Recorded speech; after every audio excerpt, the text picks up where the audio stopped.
Every little town in Longview, man, you name it, I've been there. You know, really, I've been all over Texas. What do you think of Texas? I like it. I like it. Elvis, can you really give enjoy us... it. For decades, Graceland has been a place of pilgrimage for Elvis Presley fans. Each year, hundreds of thousands of people walk through the rooms where the king of rock and roll once lived, laughed, and sang. They marvel at the jungle room, the gold records, and the iconic decor. But there is one part of the mansion they never get to see. At the top of the stairs, a velvet rope blocks the way, a line that even the most devoted fans cannot cross. Beyond that rope lies Elvis's private world, his upstairs sanctuary. Few people were ever allowed inside during his lifetime, and since his death in 1977, it has remained almost completely off-limits. The mystery has fueled decades of speculation. What exactly is hidden upstairs? Why has it been kept from the public eye for so long? And when family and trusted caretakers finally went up after Elvis's passing, what they found left them shaken,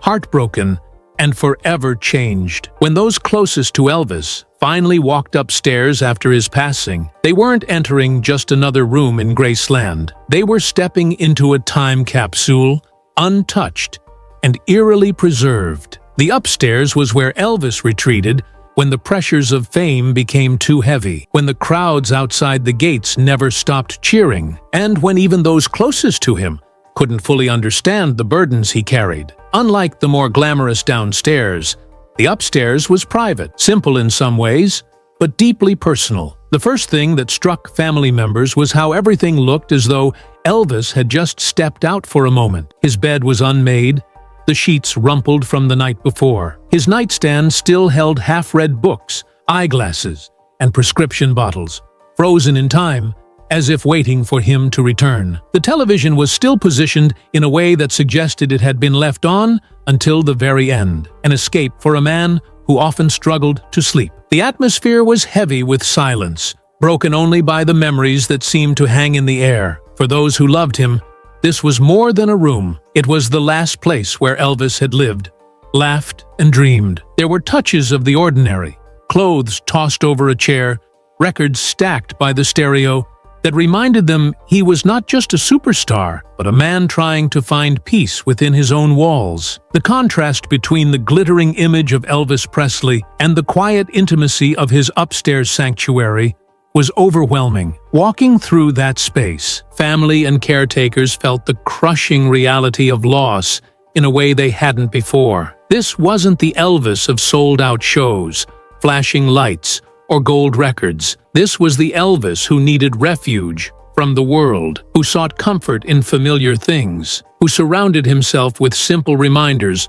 of a normal life he could never truly have. It was a heartbreaking realization. Upstairs at Graceland, the king of rock and roll was just a man, and those rooms told the story of his struggles more clearly than any stage or spotlight ever could. Elvis's bedroom upstairs at Graceland was perhaps the most revealing space of all. Because it wasn't staged for anyone, it was exactly as he lived in it, raw and unfiltered. The moment family members entered, they were confronted with the heartbreaking reality of how much this room had been a mirror of his final days. The bed was large but cluttered, its sheets tangled, as though he had been restless the night before. On the nightstand, several books sat stacked, with bookmarks marking half-finished chapters. Elvis had always been a reader, drawn to everything from spiritual texts to self-help guides, and seeing these books left open was a haunting reminder that he had been searching for answers, peace, and perhaps healing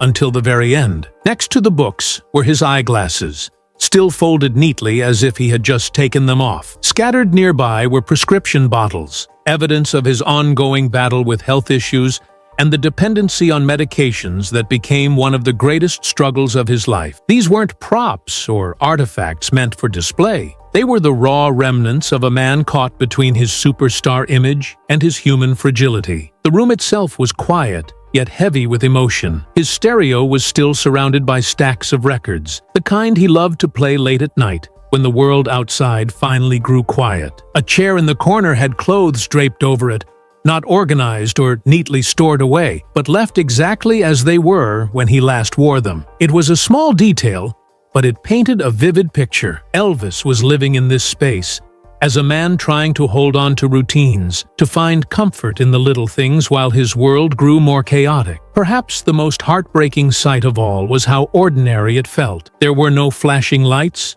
or gold-plated decorations in this room. Instead, there was a television positioned where he could watch from bed, books and papers scattered across a desk, and personal notes lying where he had left them. It was the room of someone who needed privacy, someone who carried the weight of the world outside, but longed for normalcy inside these walls. Standing there, family members realized that this was the real Elvis, the man who wanted to laugh with his daughter, who wanted to read late into the night, who wanted to listen to his favorite songs in peace. It stripped away the myth and revealed the vulnerability of a man who, despite unimaginable fame, was simply trying to live one day at a time. That is why his bedroom, preserved in its untouched state, remains one of the most heartbreaking parts of Graceland. If there is one room upstairs at Graceland that holds the heaviest weight, it is without question the bathroom where Elvis Presley collapsed on August 16, 1977.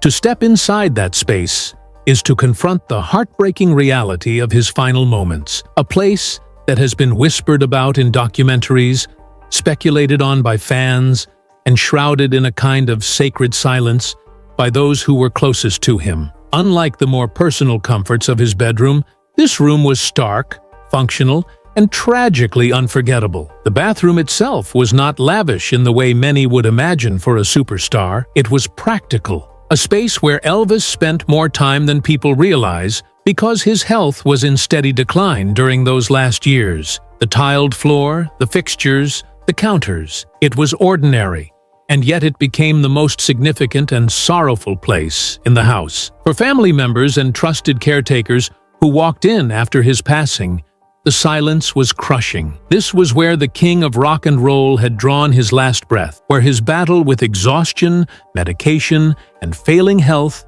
had finally caught up with him. It was a sobering reminder that no amount of fame, wealth, or adoration could shield him from the vulnerabilities of being human. The heartbreak was in the details. The room was left much as it had been, holding reminders of a man who was trying to maintain some control over his life. Grooming products, reading material, and the ordinary items of daily routine were still present, painting a picture of someone who clung to ritual in the midst of turmoil. To his loved ones, standing in that room was like reliving the tragedy all over again. The grief wasn't just about the loss of Elvis the performer, but Elvis the father, the friend, the man they had shared real moments with. It is said that Lisa Marie could never bring herself to step inside, and who could blame her? For her, and for Priscilla, and for those who had been part of his inner circle, this wasn't a room to explore, it was a wound that never fully healed. That bathroom became a symbol of everything Elvis had endured: the isolation of his fame, the relentless pressure on his shoulders, and the toll it took on his body. While the rest of Graceland sparkles with the memory of his success, that space upstairs remains shrouded in sorrow, a place forever marked as the site where the king's story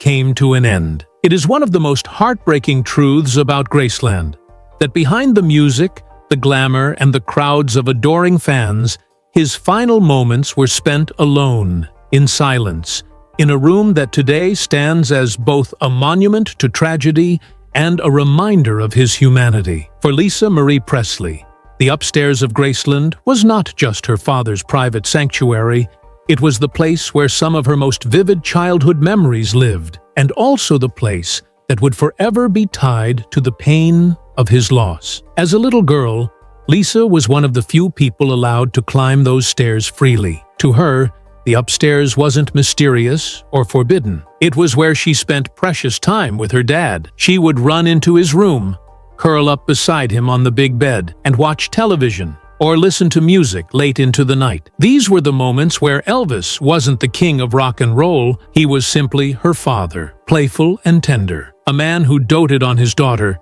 and showered her with affection. After his death, however, those same rooms became almost unbearable for her to face. Every object she saw, the clothes still hanging in the closet, the half-read books, even the glow of the television, was a reminder of the man she lost too soon. For Lisa, walking upstairs meant walking back into the last chapter of her father's life, a chapter that ended in tragedy. The bathroom where he collapsed was only steps away from her childhood memories, and the thought of stepping into that space was too painful for her to bear. She often admitted that she preferred the upstairs to remain private, locked away from the eyes of the world, because to her, those rooms were sacred. They represented not only the heartbreak of his final moments, but also the laughter, the warmth, and the quiet love she experienced there as a child. She once described how, when she was young, she never fully grasped just how unusual her life was. To her,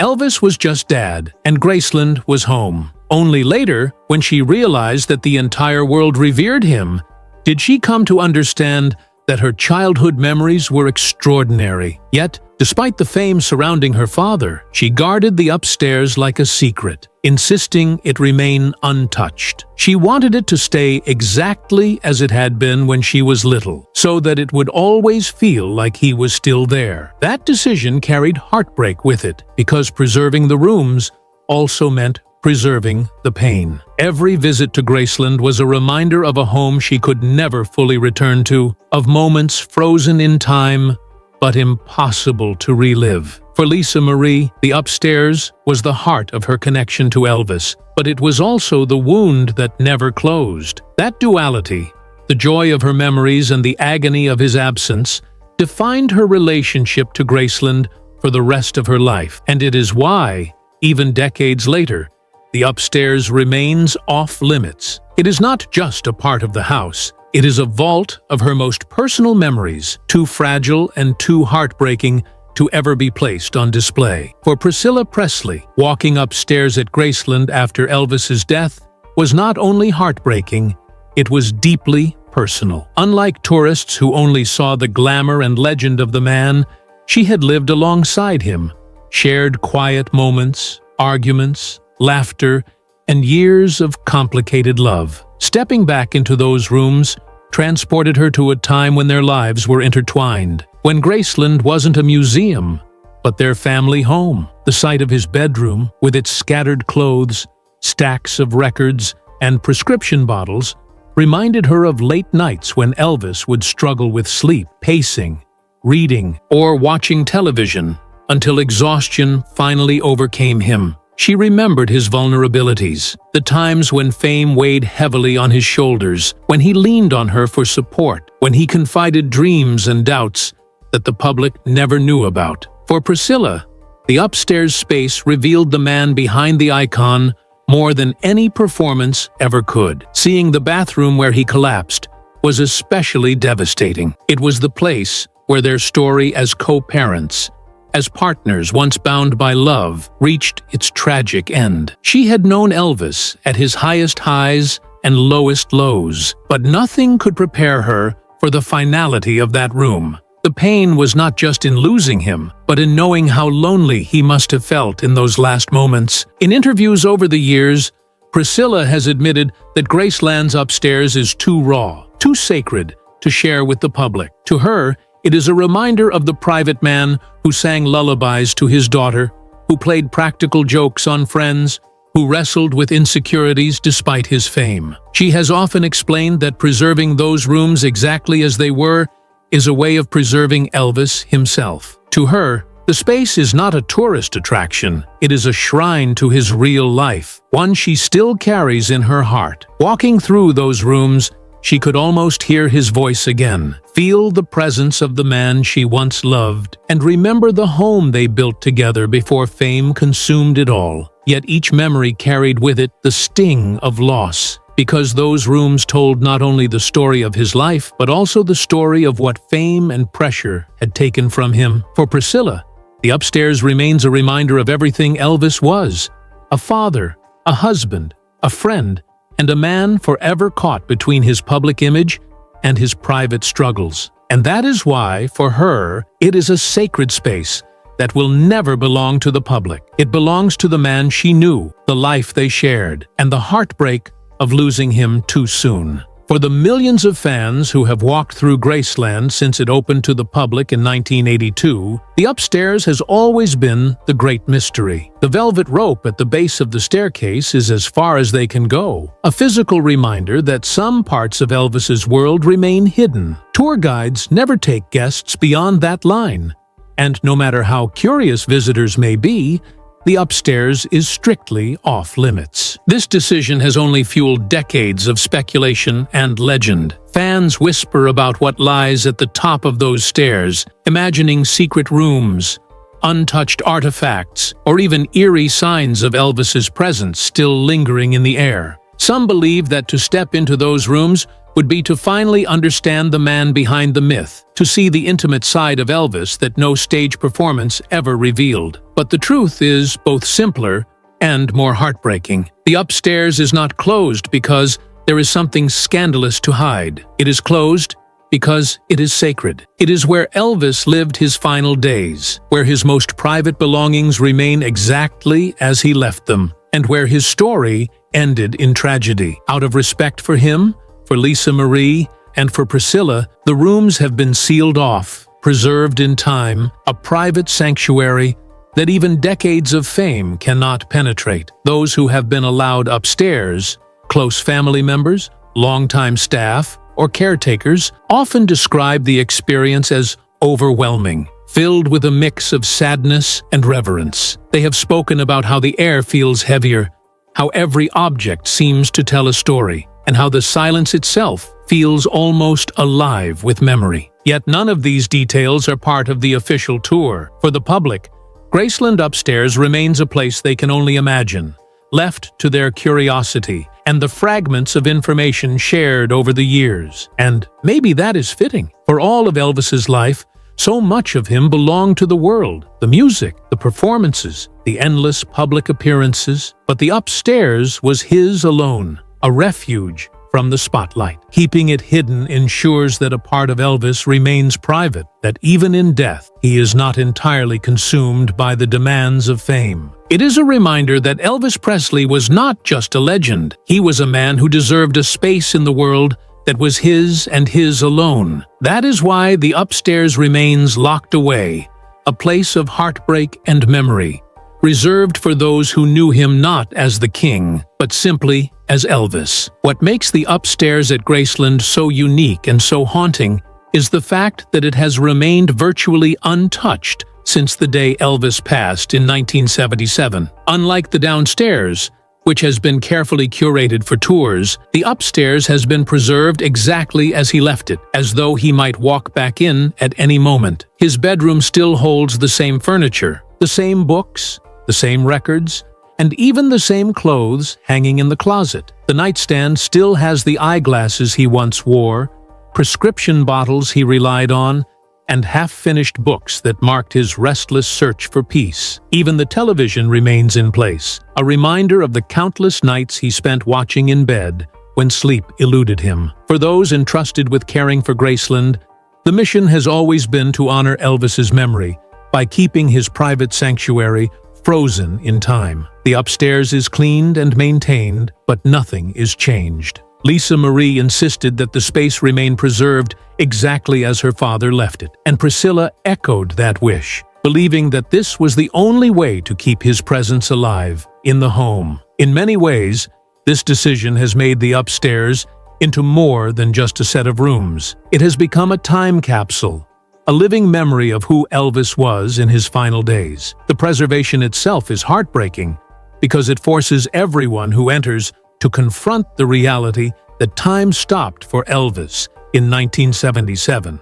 While the world outside has changed, while new generations of fans have discovered his music, and while Graceland has become one of the most visited homes in America, upstairs everything remains frozen at the moment of his passing. It is a reminder that fame, fortune, and legacy cannot alter the truth of mortality. Each object left in its place tells a story. The books that show a man searching for meaning, the records that show his love of music even when he was too weary to perform, the scattered clothes that show a man living day to day in the midst of struggle. To preserve these things untouched is to preserve Elvis's humanity, the side of him the world was never meant to see. For caretakers and family members, maintaining the upstairs has never been about creating a display. It has been about protecting a sacred space. It is as though they are standing guard over his memory, ensuring that the man they knew in private